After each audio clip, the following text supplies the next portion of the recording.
안녕하십니까.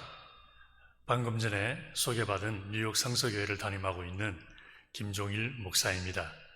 팬데믹으로 인해서 여러분들과 함께 대면해서 만나 볼 수 없는 아쉬움은 있지만 그래도 온라인으로나마 이렇게 여러분과 은혜를 나눌 수 있게 되어서 하나님께 감사를 드립니다.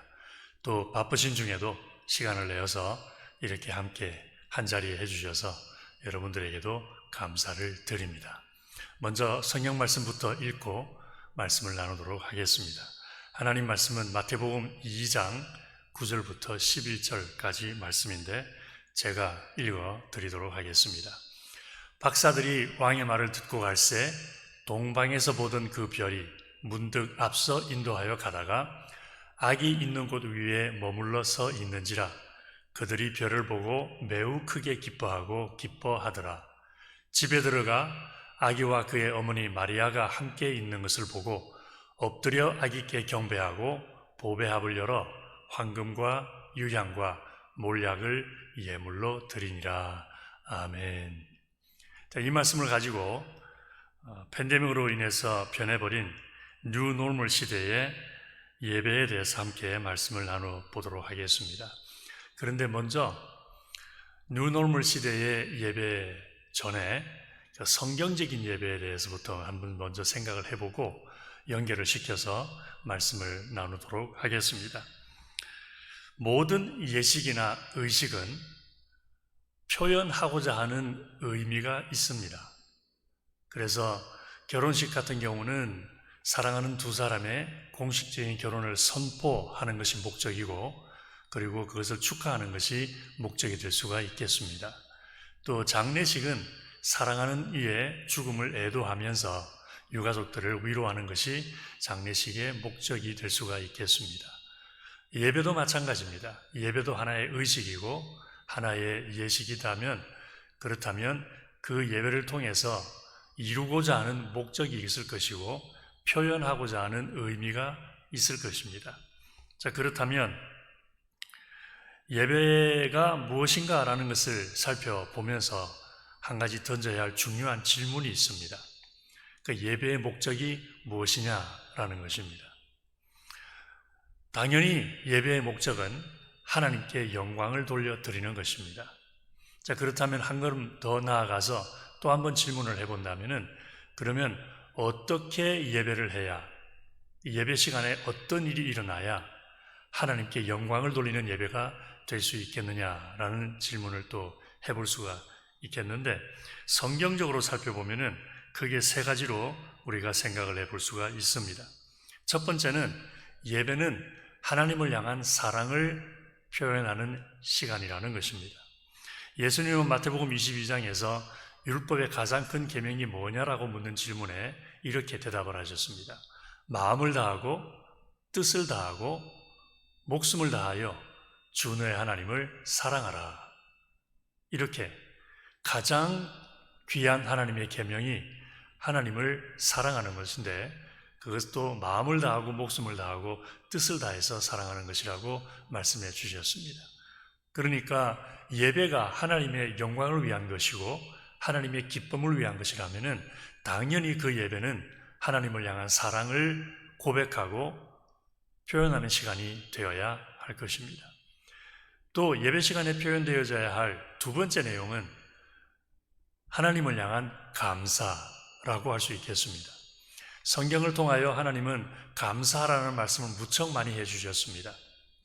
데살로니가 5장 18절에 범사에 감사하라라는 말씀부터 시작을 해서 골로새서 3장 17절에 무엇을 하든지 말에나 일에나 다 주 예수의 이름으로 하고 그를 힘입어 하나님 아버지께 감사하라 이런 말씀을 하셨고 골로새서 4장 2절에서는 기도를 항상 힘쓰고 기도에 감사함으로 깨어있으라 이렇게 말씀까지 하셨으며 빌립보서 4장 6절에서도 기도할 때에 감사함으로 아뢰라 라고 말했고 특별히 제사와 관련해서 시편 50편 14절에서는 감사로 하나님께 제사를 드리라 라고 말씀하셨습니다.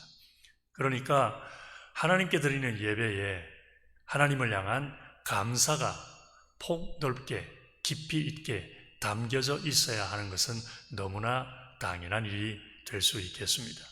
그리고 마지막 세 번째로 예배는 하나님을 향한 헌신을 표현하는 시간이라고 할 수 있습니다. 우리가 잘 아는 고린도전서 10장 31절에 이런 말씀이 있죠. 너희가 먹든지 마시든지 무엇을 하든지 다 하나님의 영광을 위하여 하라. 슬라이드에 골로새서 3장 17절이라고 남아있는데 표기가 잘못되었습니다. 고린도전서 10장 31절 말씀입니다.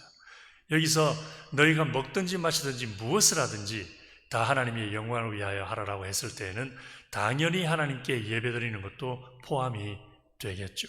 그래서 하나님을 향한 예배를 드릴 때에 그 하나님을 향한 헌신의 고백, 내가 무엇을 하든지 주님의 영광을 위하여 하겠습니다 라고 하는 그런 헌신의 고백과 결단이 표현되어지는 것 역시 너무나 당연한 예배의 목적이 될 수가 있겠습니다.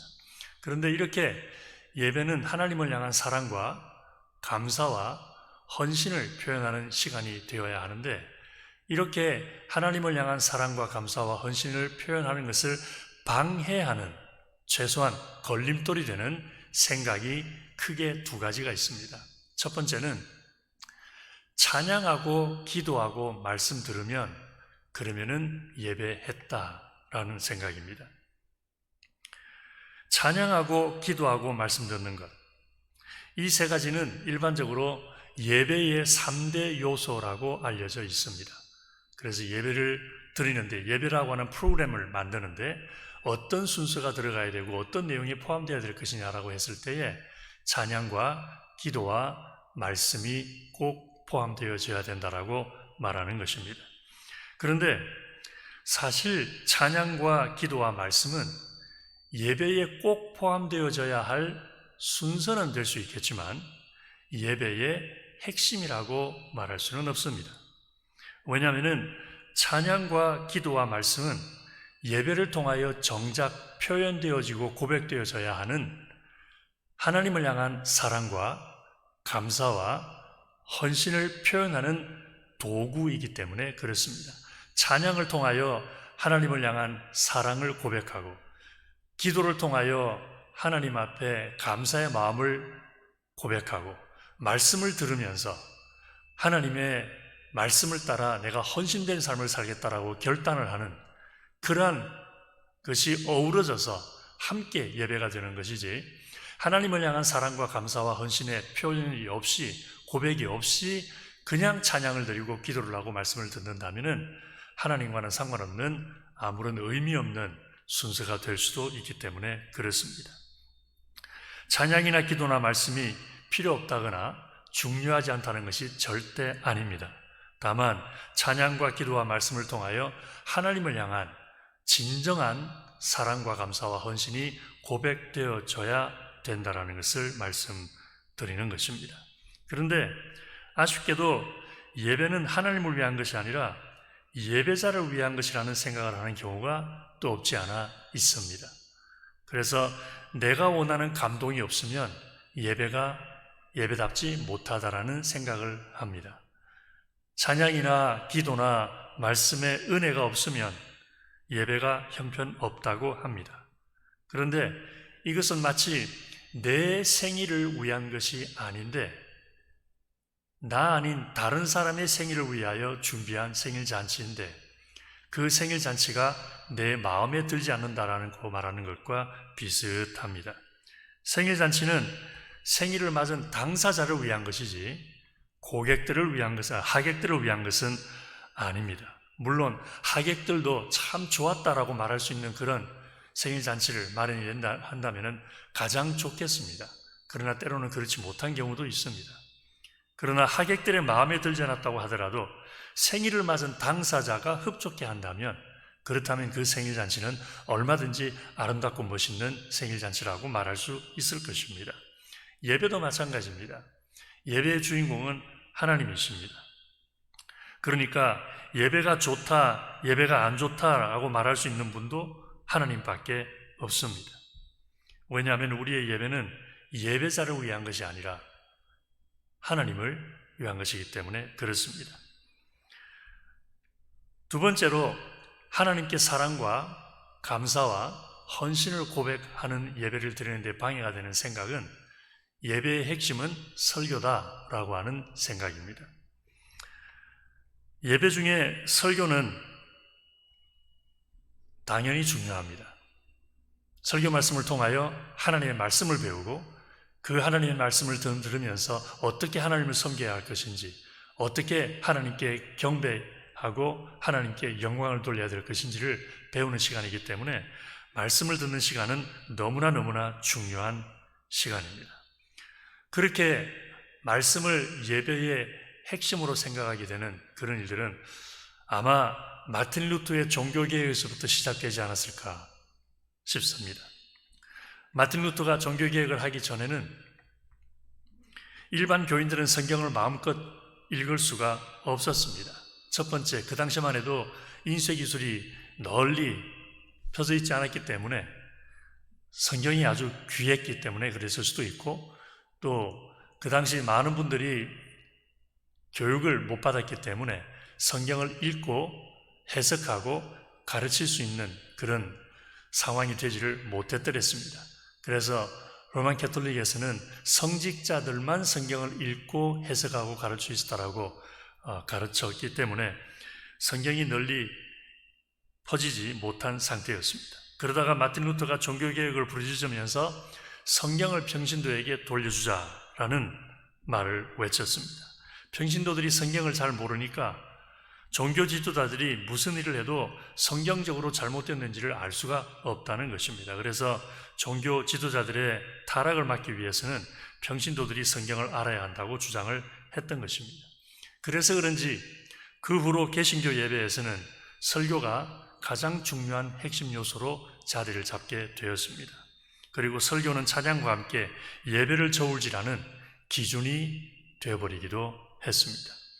그래서 설교나 찬양이 은혜가 되면 좋은 예배고 은혜가 되지 못하면 별로 좋지 못한 예배라고 하는 그런 우를 범하게 되었습니다. 뿐만 아니라 예배 시간에 좀 늦어도 설교만 들으면 되고, 또 좀 바쁜 일이 있으면은 설교만 듣고 나면은 일찍 예배를 떠나도 괜찮다라는 그런 잘못된 생각까지 하게 되는 일도 있게 되었습니다. 그러나 조금 전에 말씀드린 것처럼 예배의 주체는 예배자가 아니라 하나님이십니다. 그러니까 예배자가 아무리 좋지 못한 예배라고 생각한다고 하더라도 예배를 받으시는 하나님께서 기뻐하시고 흡족하게 받으시는 예배라면은 그 예배는 아름다운 예배가 될 수 있을 것입니다.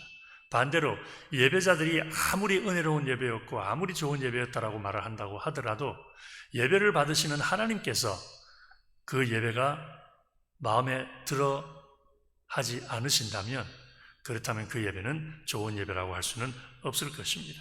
그 좋은 예가 이사야 1장에 나와 있습니다. 좀 길지만 읽어보겠습니다. 너희 소돔에 관원들아 여호와의 말씀을 들을지어다. 너희 고모라의 백성아 우리 하나님의 법에 귀를 기울일지어다. 여호와께서 말씀하시되 너희의 무수한 재물이 내게 무엇이 유익하뇨? 나는 수양의 번제와 살찐 짐승의 기름에 배불렀고 나는 수송아지나 어린 양이나 수염소의 피를 기뻐하지 아니하노라. 너희가 내 앞에 보이러 오니 그것을 누가 너희에게 요구하였느뇨? 내 마당만 밟을 뿐이니라. 좀 심한 질책을 주님이 하셨습니다. 그 당시 이스라엘 사람들은 율법에 명시된 대로 여호와 하나님께 제사를 드렸습니다. 그러나 그들의 제사는 하나님을 향한 사랑의 표현이 아니었습니다. 감사나 헌신의 표현도 아니었습니다. 비록 제사의 형식은 완벽하게 갖추었지만, 그래서 하나님이 율법에 명시하신 대로 모든 것을 완벽하게 갖추어서 하나님께 제사를 드리기는 했지만, 그러나 그 제사는 자기들의 종교적인 욕망을 채우기 위한 수단이었을 뿐이었습니다. 그래서 하나님께서 그런 질책을 하셨던 것입니다. 오래전에 신학교를 다니면서 차풀 시간에 예배를 드리는데 강사로 오신 목사님께서 예배에 대한 말씀을 나누시던 중에 이런 예화를 들려주셨습니다. 시골의 어느 교회에 오랫동안 심무하시던 목사님께서 이제 은퇴를 하시면서 신학교를 갓 졸업한 젊은 목사님이 후임으로 오시게 되었다고 합니다. 젊은 목사님이 여러 가지 연세 많으신 은퇴하신 목사님보다 부족한 점들이 없지 않아 있었는데 그 중에 교인들에게 가장 아쉬웠던 것은 말씀의 은혜였다고 합니다. 아무래도 젊은 목사님의 설교가 은퇴하신 목사님의 설교보다 좀 이렇게 덜 은혜스러웠던 것 같습니다. 그래서 교인들의 마음속에 은혜롭지 못한 설교로 인한 불만이 조금씩 쌓여가던 중에 유난히 연세 드신 권사님 한 분은 예배를 드리고 나갈 때마다 젊은 목사님과 인사를 나누면서 목사님, 예배 잘 드리고 갑니다. 수고 많으셨습니다. 그러면서 가셨습니다. 근데 그 일이 한 주, 두 주, 3주 계속되다가 보니까 목사님의 설교에 은혜를 받지 못했던 분들의 눈에는 그 권사님이 조금 불편하게 여겨지기 시작했습니다. 그래서 어느 주일날 예배 끝나고 역시 그 권사님께서 담임 목사님에게 목사님 수고 많으셨습니다. 예배 잘 드리고 갑니다라는 인사를 하고 떠나실 때에 몇몇 분이 따라갔습니다. 그리고서는 따졌습니다. 아니 권사님, 우리는 말씀의 은혜가 되지 않아서 답답한데 권사님 늘 그렇게 인사하시니까 좀 그렇다고 제발 그런 인사 좀 안 했으면 좋겠다고 그랬더니 권사님께서 이런 말씀을 하셨다고 합니다.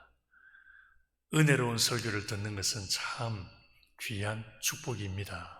나도 말씀의 은혜가 있었으면 참 좋겠습니다. 그러나 내가 온 것은 설교를 들으러 온 것이 아닙니다. 내가 온 것은 나를 구원하시고 나를 축복하시고 나를 지키시는 하나님께 경배와 찬양과 예배를 드리기 위해서 왔습니다. 그리고 저는 그 하나님을 잘 예배하고 갑니다.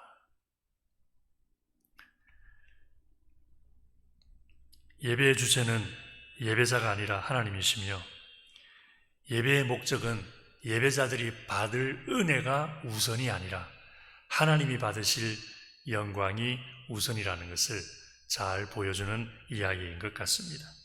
이렇게 예배는 그냥 찬양하고 기도하고 말씀 듣는 것이 아니라 하나님을 향한 사랑과 감사와 헌신이 고백되어져야 한다는 것은 우리 예수님께서도 말씀하신 내용입니다. 특별히 요한복음 4장에 보면은 수가성의 여인이 예수님께 한 가지 질문하는 내용이 나옵니다. 유대인들은 예루살렘에서 예배해야 한다는데 우리 동네 사람들은 이곳에서 예배를 해야 한다고 하니 당신 생각에는 어디서 예배하는 것이 참 예배가 될 수 있겠느냐라는 질문을 했습니다. 그때 예수님께서 이렇게 대답하셨죠. 여자여, 내 말을 믿으라. 이 산에서도 말고 예루살렘에서도 말고 너희가 아버지께 예배할 때가 이르리라.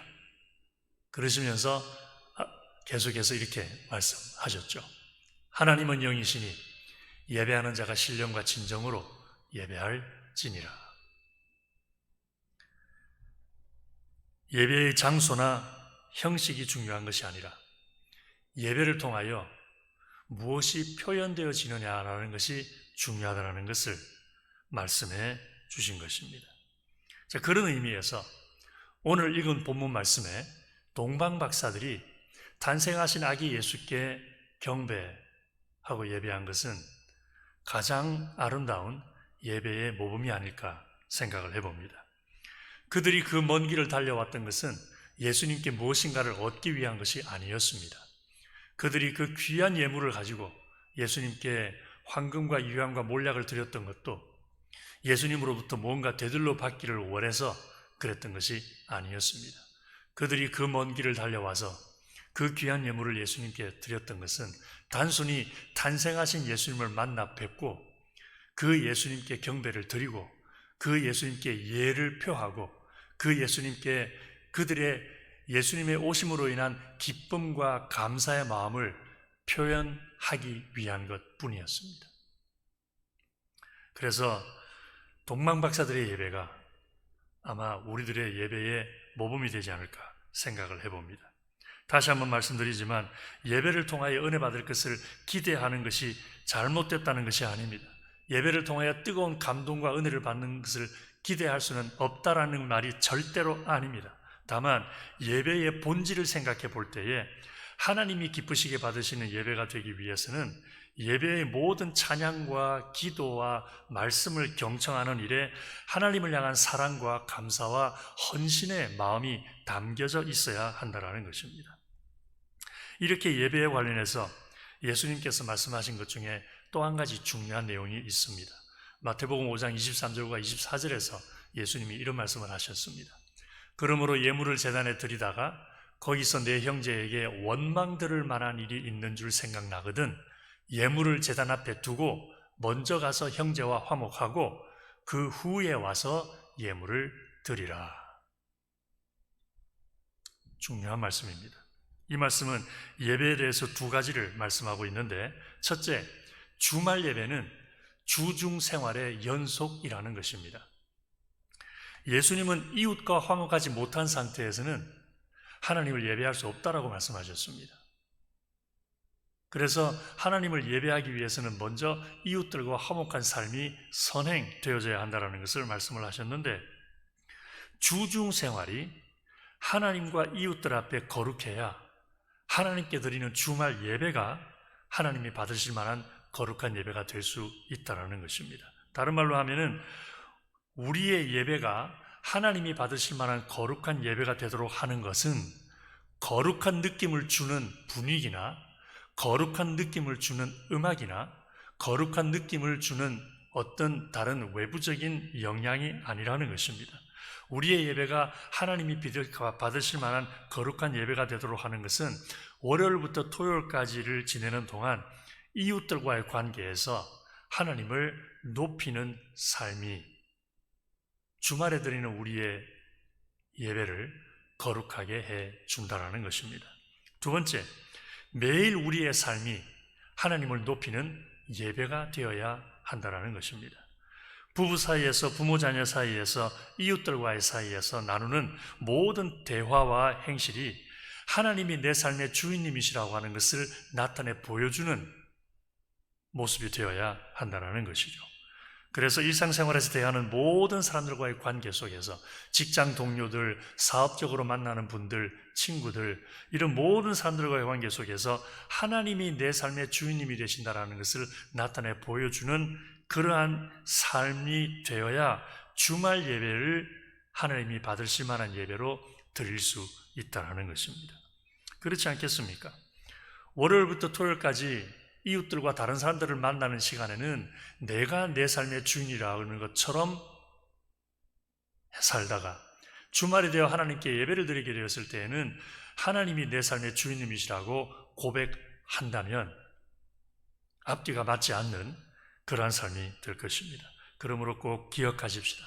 첫째, 예배는 장소나 형식에 의해 결정되는 것이 아니라 하나님이 내 삶의 주님이 되시라는 정직한 고백에 의해 결정이 된다는 것. 둘째, 주말 예배가 하나님이 받으실 만한 거룩한 예배가 되기 위해서는 월요일부터 토요일까지의 삶이 하나님이 내 삶의 주인이 되심을 나타내는 삶이 되어야 한다는 것. 이것을 꼭 기억하면서 성경적인 예배는 하나님을 향한 사랑과 감사와 헌신을 고백하는 것이 목적이라는 것을 우리의 삶 속에서 그리고 주말 예배 속에서 나타내야 된다는 것을 성경에서 우리가 살펴볼 수가 있습니다. 예배와 관련하여서 팬데믹 시대에 가장 크게 달라진 것이 있다면 아마 예배하는 장소와 그리고 예배하는 형식이 아닐까 싶습니다. 그전에는 교회라는 정해진 장소에서 예배를 드렸는데 이제는 교회에서 뿐만 아니라 가정에서 온라인으로도 예배를 드리게 되었습니다. 그전에는 정해진 시간에 예배를 드렸는데 이제는 온라인으로 내가 원하는 시간에 내가 원하는 장소에서 내가 원하는 매체를 통하여 예배를 드릴 수 있게 되었습니다. 그래서 이것을 가리켜서 뉴 노멀이라고 말하고 있습니다. 그런데 아무래도 장소가 달라지면 마음의 태도, 또 달라지게 되어 있습니다. 자연스러운 일입니다. 교회라고 하는 공공장소에서 예배한다면 기본적으로 갖춰야 하는 예의가 있습니다. 가장 먼저 옷차림부터 신경을 써야 합니다. 또 예배 시간에 들락날락 하기도 그렇게 쉬운 일은 아닙니다. 헌금도 정성을 모아야 합니다. 그러나 개인적인 장소에서 예배를 드린다면 그런 예의를 갖출 이유가 없습니다. 아무도 보는 사람이 없기 때문에 그렇습니다. 그 결과 가정에서 예배를 하게 되면 아무래도 예배에 임하는 자세나 태도가 교회에서 예배를 드린 것과는 다를 수가 있습니다. 그렇기 때문에 팬데믹 시대의 예배는 더더욱 외형적인 예배 형식이나 또는 예배 의식보다는 내부적인 결단과 하나님 앞에 표현되어지는 우리의 정직한 믿음의 고백이라고 할 수 있겠습니다. 그래서 팬데믹 시대의 예배를 요약을 해보면 이렇게 몇 가지로 결론 지을 수 있을 것 같습니다. 첫째, 예배 장소보다 하나님을 향한 예배자의 태도가 더 중요하게 되었습니다. 둘째, 예배 형식보다 예배 형식을 통해 표현되어지는 의미가 더 중요하게 되었습니다. 셋째, 예배자가 받는 것보다 하나님께 드리는 것이 더 중요하게 되었습니다. 넷째, 외부적으로 받는 은혜보다 내부적인 결단이 더 중요하게 되었고, 다섯 번째, 주중의 거룩한 삶은 주말 예배만큼이나 중요한 예배의 한 부분이 되어버렸습니다. 종합하고 마치겠습니다. 팬데믹으로 인하여 예배 장소와 예배 형식이 많이 달라졌습니다. 그러나 예배 장소와 형식이 달라졌다고 해도 예배의 핵심을 잘 지키기만 하면 얼마든지 하나님이 기뻐 받으시는 아름다운 예배를 드릴 수 있습니다. 그러므로 교회에서 예배하든 가정에서 예배하든 모두 하나님을 향한 사랑과 감사와 헌신을 담아서 주님께 드리는 예배가 되도록 노력을 하는 동안에 예배의 은혜와 감동과 축복을 놀랍게 경험하게 되기를 주의 이름으로 축원합니다. 기도하겠습니다. 고마우신 아버지 하나님, 어려운 중에도 주님을 섬기고 주님을 예배하고 주님의 일을 해야 하는 저희들을 이렇게 성령으로 함께하여 주셔서 온라인을 통해서나마 함께 말씀의 은혜를 나누도록 하심을 감사를 드립니다. 하나님께 드리는 저희들의 예배가 온전하기를 원합니다. 하나님이 기뻐 받으시는 거룩한 예배가 되기를 원합니다. 주신 말씀을 묵상하면서 우리의 모든 예배를 통해 교회에서 예배하든 가정에서 예배하든 아버지를 향한 참 사랑과 감사와 헌신이 담긴 예배가 될 수 있도록 인도하여 주옵시고, 그렇게 드리는 예배를 기뻐 받으시는 중에 베푸시는 주님의 은혜와 축복이 풍성하게 넘치는 복된 삶이 되게 하여 주시옵소서. 간절히 바라오며 예수님의 이름으로 기도하옵나이다. 아멘.